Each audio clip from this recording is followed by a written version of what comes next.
إن الحمد لله نحمده ونستعينه ونستغفره ونؤمن به ونتوكل عليه ونعوذ بالله من شرور أنفسنا ومن سيئات أعمالنا من يهده الله فلا مضل له ومن يضلله فلا هادي له وأشهد أن لا إله إلا الله وأشهد أن محمدا عبده ورسوله أما بعد السلام علیکم قابل احترام بزرگوں دوستوں اور ساتھی، السلام علیکم۔ آپ دیکھ رہے ہیں یوٹیوب چینل دین اسلام۔ آج میری یوٹیوب پہ پہلی ویڈیو ہے۔ اس سے پہلے کہ میں اپنا موضوع شروع کروں، میں اپنا انٹروڈیوس کرواتا ہوں۔ میرا نام شاہ فہد ہے اور میں مدرسے کا طالب علم ہوں، دین کا طالب علم ہوں۔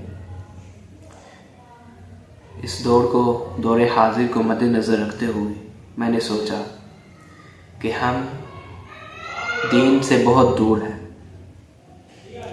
جبکہ آپ صلی اللہ علیہ وآلہ وسلم نے فرمایا طلب العلم فریضۃ علی کل مسلم و مسلمۃ، دین کی طلب ہر مسلمان مرد عورت پر فرض ہے، لیکن ہم نے اسے دنیاوی تعلیم سمجھ لیا، دنیاوی علم سمجھ لیا، لیکن ہم دین سے اتنے دور ہیں۔ ہمیں دین کا بعض لوگ تو ایسے ہیں جنہیں پاک پیغمبر کا نہیں پتہ، اور بعض کو آپ کے ساتھیوں کا نہیں پتہ۔ اسی لیے دور حاضر کو میں نے مد نظر رکھتے ہوئے سوچا کہ میں جو خود پڑھتا ہوں وہ آپ تک پہنچا دوں، کیونکہ آپ صلی اللہ علیہ وآلہ وسلم نے فرمایا خیرکم من تعلم القرآن وعلمہ، تم میں سے بہترین وہ ہے جو قرآن کو سیکھتا ہے اور دوسروں کو سکھاتا ہے، یعنی پہلے خود سیکھا اس نے، پھر بعد میں دوسروں کو سکھایا۔ اور یہ بھی فرمایا العلماء ورثۃ الانبیاء، انبیاء کی وراثت علماء ہے، یعنی علم والے لوگ۔ آج ہم اپنے سبق کی ابتدا کرتے ہیں۔ سب سے پہلے ہم شروع کریں گے اللہ کے قرآن سے۔ القرآن ہوا کلام اللہ، اللہ کے کلام سے۔ اعوذ باللہ من الشیطان الرجیم، بسم اللہ الرحمن الرحیم۔ سورۃ الفاتحہ، سب سے پہلے ہے سورۃ الفاتحہ۔ سورۃ الفاتحہ کے بہت زیادہ نیم ہیں۔ اسے سورۃ الشفا بھی کہا جاتا ہے، یعنی اس سورت کو سورۃ الدم بھی کہا جاتا ہے۔ کسی کو کوئی بیماری ہو، سورۃ فاتحہ پڑھ کے دم کیا جائے، اللہ اس مریض کو انشاءاللہ شفا دے گے۔ اس سورۃ الفاتحہ کو سورۃ ام القرآن بھی کہا جاتا ہے، یعنی قرآن کی ماں۔ حدیث پاک میں جیسے کہ الفاظ ہیں لا صلاۃ لمن لم یقرأ فاتحۃ الکتاب، اور وفی روایت ام الکتاب۔ اسی طرح اس شخص کی نماز ہی نہیں جس نے نماز میں سورۃ الفاتحہ نہ پڑھی، کتاب کی ماں نہ پڑھی سورۃ الفاتحہ۔ تو آج ہم سورۃ الفاتحہ کا ترجمہ دیکھیں گے۔ اللہ تعالیٰ سے دعا ہے کہ اللہ صحیح پڑھنے اور صحیح سمجھنے کی توفیق عطا فرمائے۔ بسم اللہ الرحمن الرحیم، شروع کرتا ہوں اللہ کے نام سے جو بڑا مہربان نہایت رحم کرنے والا ہے۔ اب یہ دیکھیں، با یہ الگ ہے، اسم الگ ہے، اللہ الگ ہے، الرحمن الگ ہے، الرحیم الگ ہے۔ با کا معنی ہوتا ہے کے ساتھ۔ اسم نام، اللہ کے نام کے ساتھ۔ الرحمن الرحیم، شروع کرتا ہوں اللہ کے نام کے ساتھ۔ الرحمن جو بڑا ہی رحم کرنے والا، الرحیم بہت ہی مہربان ہے۔ الحمدللہ رب العالمین، الحمد تمام تعریفیں، تمام للہ اللہ ہی کے لیے ہے، رب العالمین جو تمام جہانوں کا رب ہے۔ جہان کون؟ ایک دنیا جو ابھی ہم دنیا میں ہے، یہ ایک جہان ہے۔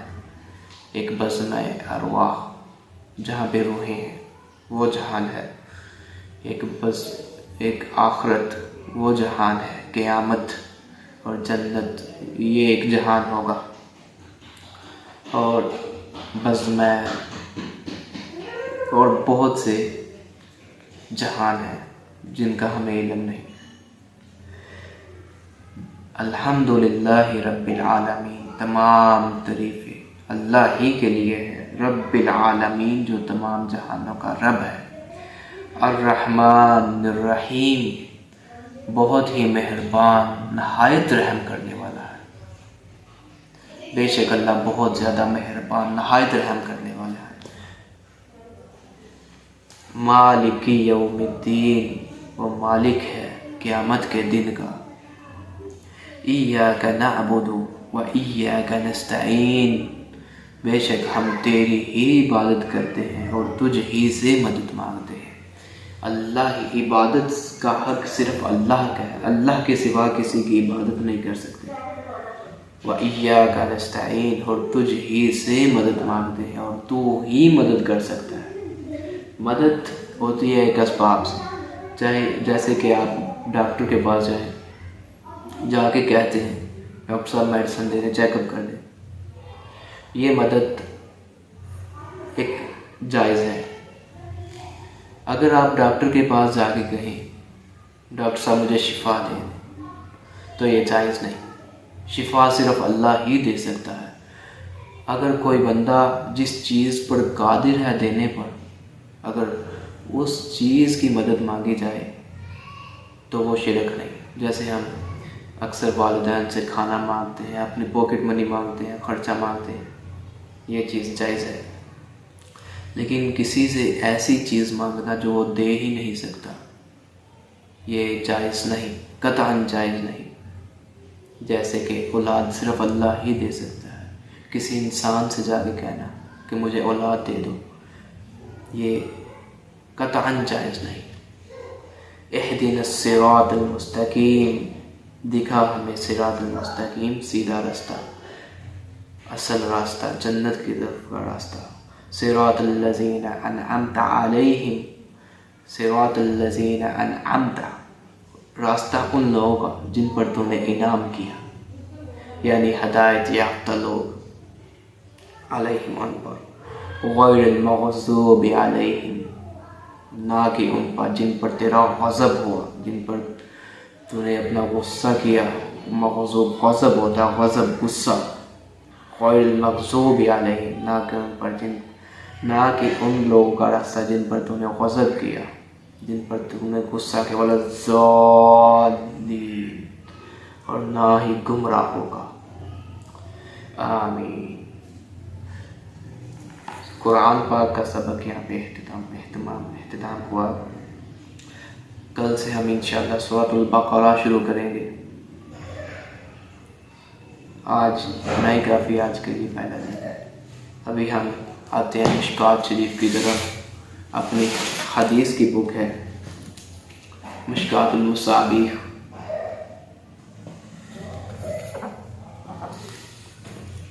تعریف کی ہے اس کی امام المحدث محمد بن عبداللہ الخطیب الطبرسی رحمہ اللہ تعالی۔ آج ہم ایک یا دو حدیثیں پڑھیں گے۔ پہلے اللہ تعالیٰ سے دعا ہے کہ اللہ صحیح بیان کرنے کی اور صحیح سمجھنے کی توفیق عطا فرمائے۔ میرے بھائی، اگر آپ کوئی بھی نیک کام شروع کرنا چاہتے ہیں تو اس کی نیت خالص ہونی چاہیے۔ نیت اچھا کام ہو، نیت کرنے کے اللہ کی خاطر کر رہا ہوں، آپ کو اس کا ثواب ملے گا۔ ہر کام کا دار و مدار نیت پر ہے۔ کسی بھی محدث نے اپنی کتاب میں سب سے پہلی حدیث یہ وارد کی ہوتی ہے، سب سے پہلی حدیث یہ ہوتی ہے انما الاعمال بالنیات۔ دیکھتے ہیں پہلی حدیث۔ عن عمر بن خطاب رضی اللہ عنہ قال قال رسول اللہ صلی اللہ علیہ وآلہ وسلم انما الاعمال بالنیات۔ حضرت عمر بن خطاب رضی اللہ تعالی عنہ سے روایت ہے کہ رسول اللہ صلی اللہ علیہ وآلہ وسلم نے فرمایا انما الاعمال بالنیات، اعمال کا دار و مدار نیتوں پر ہے۔ وَإِنَّمَا لِإِمْرِئٍ مَا نَوَىٰ، اور ہر شخص کے لیے وہی ہے جس کے لیے اس نے کوشش کی، جس کی اس نے نیت کی۔ فَمَنْ كَانَتْ هِجْرَتُهُ إِلَى اللَّهِ وَرَسُولِهِ فَهِجْرَتُهُ إِلَى اللَّهِ وَرَسُولِهِ، بس جس شخص نے ہجرت کی اللہ اور اس کے رسول کے لیے، فَهِجْرَتُهُ إِلَى اللَّهِ وَرَسُولِهِ، تو اس کی ہجرت اللہ اور اس کے رسول کے لیے ہے، اس کی ہجرت اللہ اور اس کے رسول کی خاطر ہے۔ وَمَنْ كَانَتْ هِجْرَتُهُ إِلَى دُنْيَا، اور جس کی ہجرت ہو دنیا کی طرف، یصیبھا اس کو پانے کے لیے، او امرأۃ یا کسی عورت کے لیے، یتزوجھا تاکہ اس سے نکاح کر لے، اس کے ساتھ شادی کرنے کے لیے اس نے ہجرت کی ہو، فہجرتہ الی ما ہاجر الیہ، تو اس کی ہجرت اسی کی طرف ہے، اسی کی خاطر ہے، اسی کے لیے ہے جس کے لیے اس نے ہجرت کی۔ متفق علیہ، متفق علیہ حدیث بالکل جس پہ تمام ائمہ نے اتفاق کیا ہو، اس میں بالکل بھی شک نہیں ہوتا۔ اس کے بعد ہمارا پہلی کتاب کتاب الایمان شروع ہوتا ہے۔ محدثین نے سب سے پہلے ہی باب کتاب الایمان کا باندھا ہے، کیونکہ ہمیں سب سے پہلے اپنا ایمان پختہ کرنا ہے۔ قد افلح المؤمنون، تحقیق فلاح پا گئے مومن۔ الفصل الاول، پہلی فصل، حدیث نمبر 2، مشکات المصابیح، عن عمر بن خطاب رضی اللہ عنہ، پھر عمر بن خطاب سے روایت ہے، قال فرماتے ہیں، بینما نحن عند رسول اللہ صلی اللہ علیہ وآلہ وسلم ذات یوم، ایک دن ہم آپ صلی اللہ علیہ وآلہ وسلم کی خدمت میں حاضر تھے، آپ صلی اللہ علیہ وآلہ وسلم کے پاس بیٹھے تھے۔ ایک روایت میں ہے نحن جلوس عند رسول اللہ صلی اللہ علیہ وسلم، کہ ہم رسول اللہ صلی اللہ علیہ وآلہ وسلم کے پاس بیٹھے تھے۔ اذ طلع علینا الرجل، اسی دوران ایک شخص آیا، ایک بندہ آیا، شدید بیاض الثیاب، بیاض ہوتا ہے سفید، شدید بیاض الثیاب، اس کے شدید سفید کپڑے تھے، شدید السواد الشعر، اس کے کالے سیاہ بال تھے، لا یرا علیہ اثر السفر، اس پہ السفر کے کوئی آثار نہیں نظر آ رہے تھے۔ اس دور میں ہوتا تھا جب کوئی بندہ سفر سے آتا تو اس کے چہرے پہ ڈسٹ، مٹی وغیرہ ہوتی تھی، لیکن یہ جو بندہ آیا ہے حضرت عمر فرما رہے ہیں لا یرا علیہ اثر السفر، اس پہ کوئی سفر کے آثار نہیں نظر آ رہے۔ اگر سفر کے آثار ہوتے تو کپڑے شدید سفید نہ ہوتے، وال شدید کالے نہ ہوتے۔ وَلَا يَعْرِفُهُ مِنَّا أَحَدٌ، اور ہم میں سے اسے کوئی بھی نہیں جانتا تھا، یعنی کہ نہ وہ مدینہ کا رہائشی تھا اور نہ ہی وہ سفر کر کے آیا تھا، اس پہ کوئی آثار ہی نظر نہیں آ رہے تھے۔ حتیٰ جلس إلى النبی صلی اللہ علیہ وآلہ وسلم، حتیٰ کہ وہ آپ صلی اللہ علیہ وسلم کے پاس بیٹھ گیا، فأسند رکبتیہ إلى الرکبتیہ، تشہد کی حالت میں، جیسے ہم نماز کے اندر تشہد کی حالت میں بیٹھتے ہیں، اس حالت میں بیٹھ گیا۔ ووضع کفیہ علی فخذیہ، اس نے اپنی کفیں، یہ چیز جو ہے اپنی رانوں پر رکھ لی، یہ چیز۔ وقال، اور کہا، یا محمد صلی اللہ علیہ وآلہ وسلم، اخبرنی عن الاسلام، مجھے اسلام کے بارے خبر دیجیے،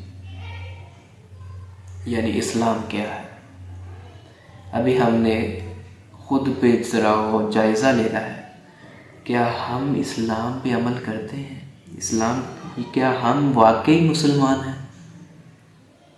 جو آپ صلی اللہ علیہ وآلہ وسلم آگے بتائیں گے یہ اسلام ہے، اگر جو اس پہ عمل نہیں کرتا وہ مسلمان نہیں۔ الاسلام، قال، یعنی قال النبی صلی اللہ علیہ وآلہ وسلم الاسلام ان تشہد ان لا الہ الا اللہ وان محمد رسول اللہ. اسلام یہ ہے کہ ان تشہد کہ تو گواہی دے اللہ الہ الا اللہ کہ اللہ کے سوا کوئی معبود پر حق نہیں، وَأَنَّ مُحَمَّدًا رسول اللہ اور محمد الرسول اللہ صلی اللہ علیہ وآلہ وسلم اللہ کے رسول ہیں، وَتُقِيمَ الصَّلَاةَ اور تو نماز قائم کرے. نماز کیا ہم واقعی 5 وقت کی نماز پڑھتے ہیں؟ آپ صلی اللہ علیہ وآلہ وسلم نے کہا اسلام ہے کہ اسلام یہ ہے کہ تو 5 وقت کی نماز قائم کرے. کیا ہم مسلمان ہیں؟ ذرا خود ہی اپنا جائزہ لیں. وَتُؤْتِيَ الزَّكَاةَ اور تو زکوٰۃ ادا کرے. کیا ہم واقعی زکوٰۃ ادا کرتے ہیں ہر سال 2.5% اپنے مال سے؟ وَتَصُومَ رمضان اور رمضان کے روزے رکھیں. کیا ہم رمضان کے روزے رکھتے ہیں؟ الا ماشاء اللہ.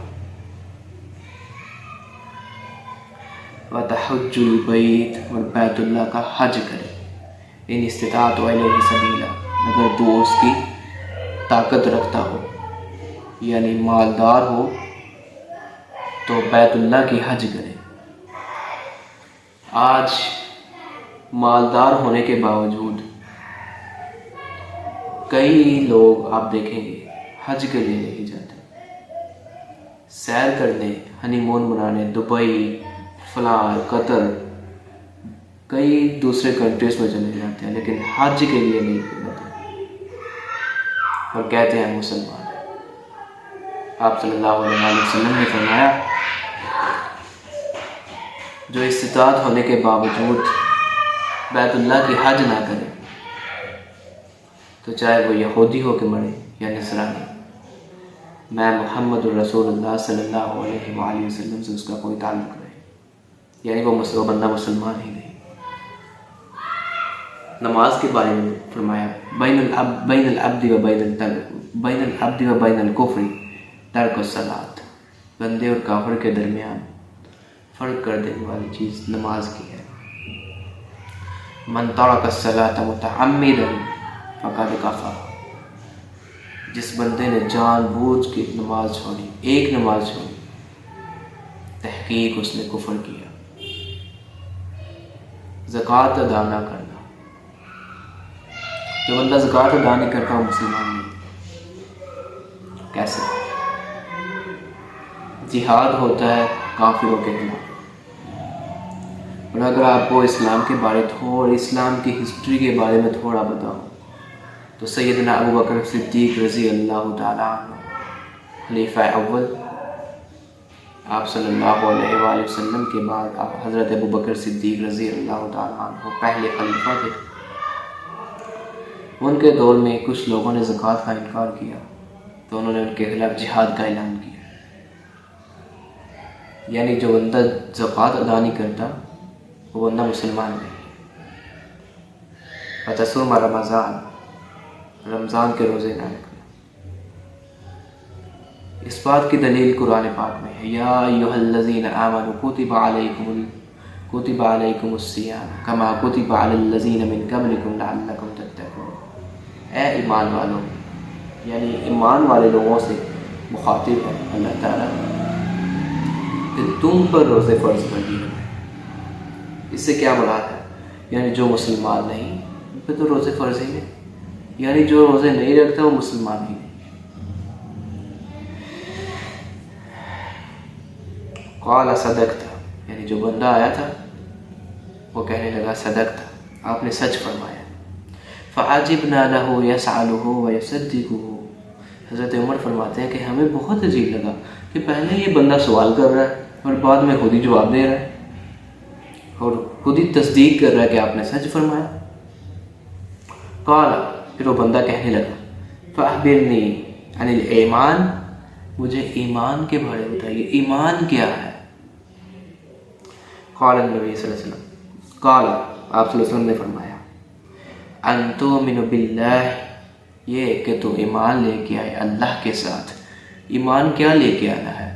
کہ اللہ ایک ہے، وحدہ لا شریک ہے، اس کا کوئی شریک نہیں، وہ ذات میں بھی اکیلا ہے، وہ صفات میں بھی اکیلا ہے، اس کا کوئی شریک نہیں۔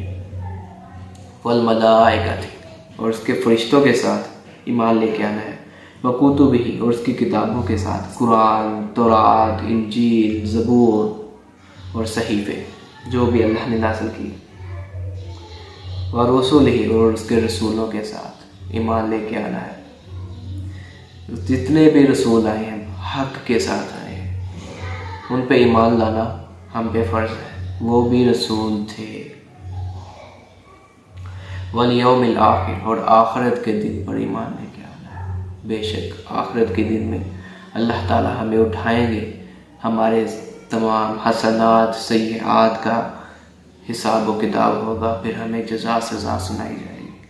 اللہ تعالیٰ سے دعا ہے کہ اللہ ہمیں نیک کام کرنے کی توفیق عطا فرمائے، اور قیامت کے دن اللہ ہمیں اپنی جنت کا مہمان بنائے، آمین۔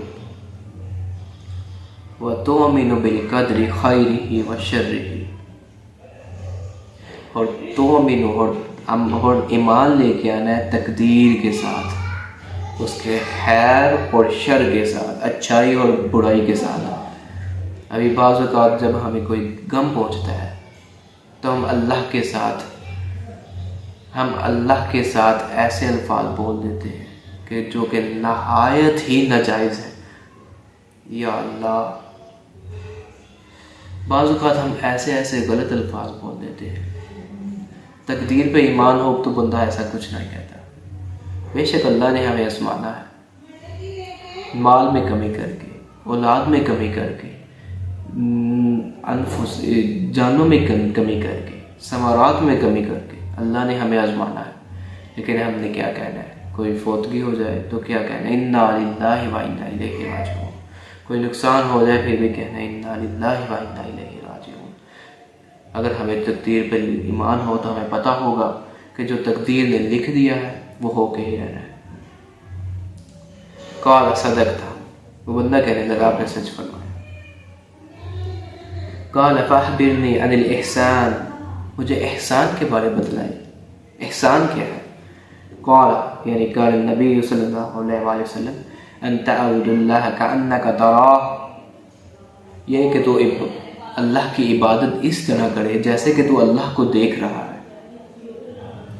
فإن لم تکن تراہ فإنہ یراک، اگر تو یہ کیفیت نہیں بنا سکتا کہ تو اللہ کو دیکھ رہا ہے، فإنہ یراک، فإنہ یراک، تو بس بے شک اللہ تمہیں دیکھ رہا ہے۔ آج ہماری حالت کیا ہے؟ اگر ہم نماز پڑھنے کہیں چلے ہی جائیں تو ہمارے خیال کدھر ہے؟ ہمارے خیال گھر میں، کھانا کیا بنا ہوگا، آج آفس میں لیٹ جاؤں گا، آفس میں یہ کروں گا، بزنس میں یہ کروں گا، بزنس کے بارے سوچ رہا ہے۔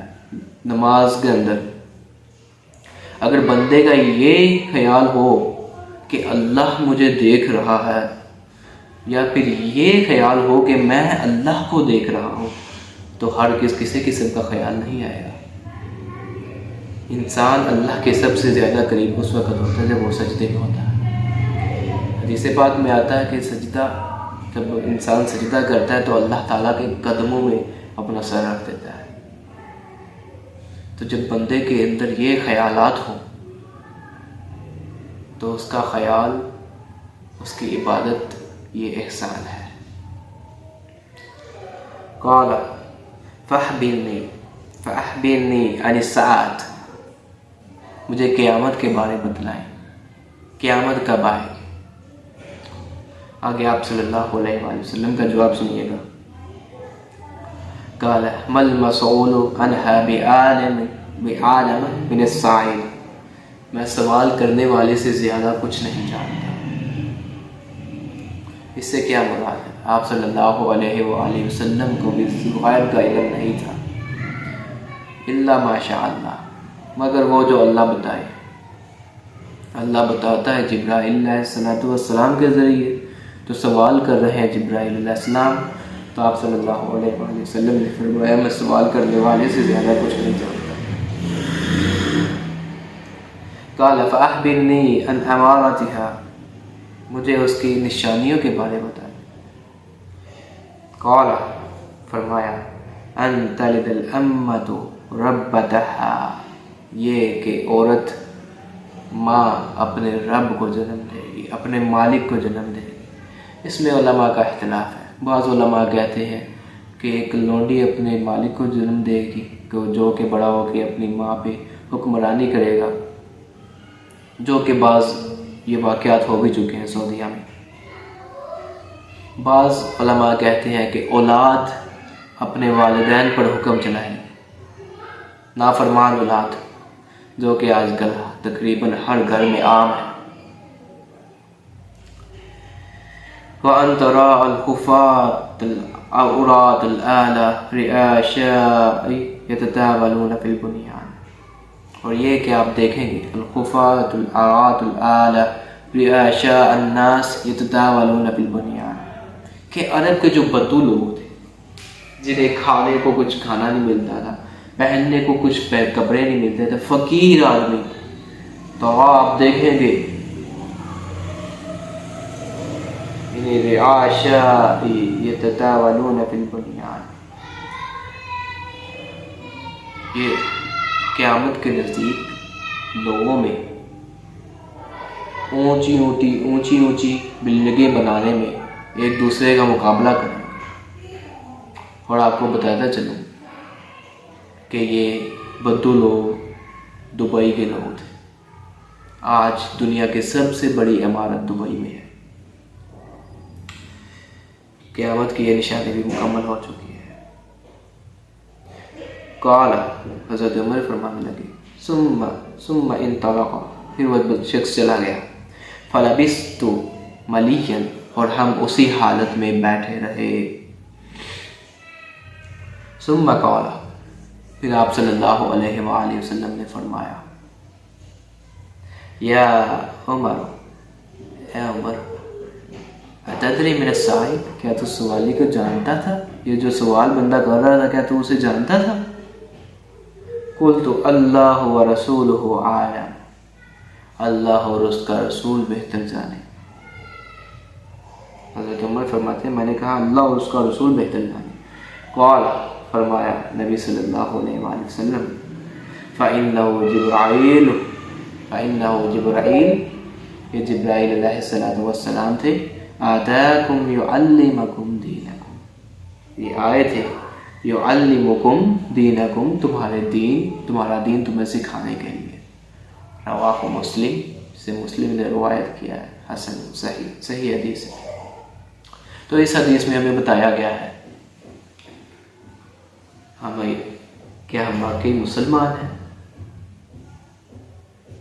دوسرے نمبر پہ ہمیں بتایا گیا کیا ہم واقعی مومن ہیں۔ تیسرے نمبر پہ ہمیں بتایا گیا کیا واقعی ہم محسن ہیں۔ اور چوتھے نمبر پہ اگر بتایا گیا اگر تم یہ تینوں نہیں ہو تو قیامت قریب ہے، قیامت کی جو نشانیاں بتائی گئی وہ سبھی مکمل کر دی گئی ہے، اور یہ بتایا گیا ہے کہ قیامت نزدیک آ گئی ہے۔ اللہ تعالیٰ سے دعا ہے کہ اللہ جو پڑھا ہے، جو سنا ہے، اس پر عمل کرنے کی توفیق عطا فرمائے۔ آج کے لیے اتنا ہی، باقی انشاءاللہ پڑھیں گے کل۔ وآخر دعوانا الحمدللہ رب العالمین۔